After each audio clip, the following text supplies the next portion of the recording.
Hey guys, in part 3 of our horror game, we'll make sure we can interact with actors, which will allow us to interact with items for the inventory, doors, and the like later on. We can easily add this via a blueprint interface, and the item will be interactive. To do this, we'll create a line trace function that will be used with E. But before we start, I would like to thank 𝐷KOL939, Domax1, Walkier, Satapillarad, 3860, and Irem99061 for being members of my channel. If you would like to download this project, please become a YouTube member for $4.99. It would be a huge help to me. And now, I hope you enjoy this tutorial.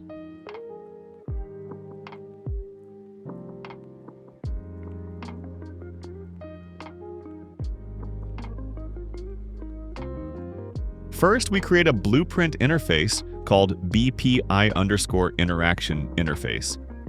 We can then add this to various actors later on, and they will be able to interact with each other. In the blueprint itself, we will create a function called fInteraction. This will be triggered as soon as the player presses the interaction button while looking at the actor.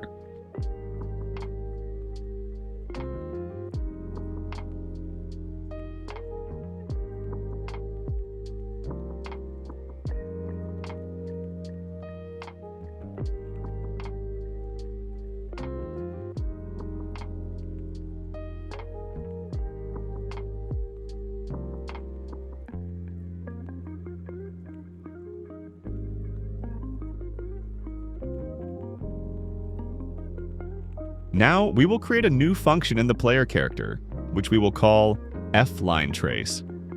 We will create this in a modular way so that we can use it later for all possible line traces that may be needed. You could also use a sphere trace here, which would make it easier to interact with items, but this would also allow you to interact with multiple items at once, which would only lead to unnecessary errors. In the function itself, we will of course insert the line trace by channel so that we can also create a line trace. Then we need the first-person camera so that we can start the line trace from its location and use its forward vector to continue the line trace in the direction of the player's view.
Finally, we just need to add the blueprint interface to the item actor so that the player can interact with the item. Once we have done this, a new function that we created earlier, the fInteraction function, will appear on the left-hand side. Click on it so that it can be edited in the event graph. Here, we just want to test whether our system works, so we won't add a collect function yet. We create a print string here, adding it as a string input to indicate that we have interacted with the item. Then we call the destroy actor function so that the item disappears after we have interacted with it. We will also need this in later episodes when we want to add the item to our inventory system, as we should not be able to collect the item hundreds of times. Then we are done and ready to try out our finished result.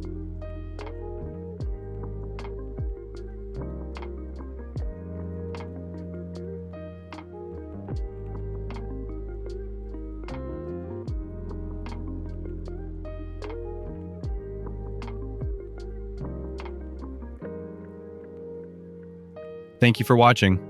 If you enjoyed the video, I would appreciate a like and subscription so that you don't miss any future content from my channel. If you encounter any errors in your project, I would be happy to assist you on my Discord server. The link is in the description. Until next time.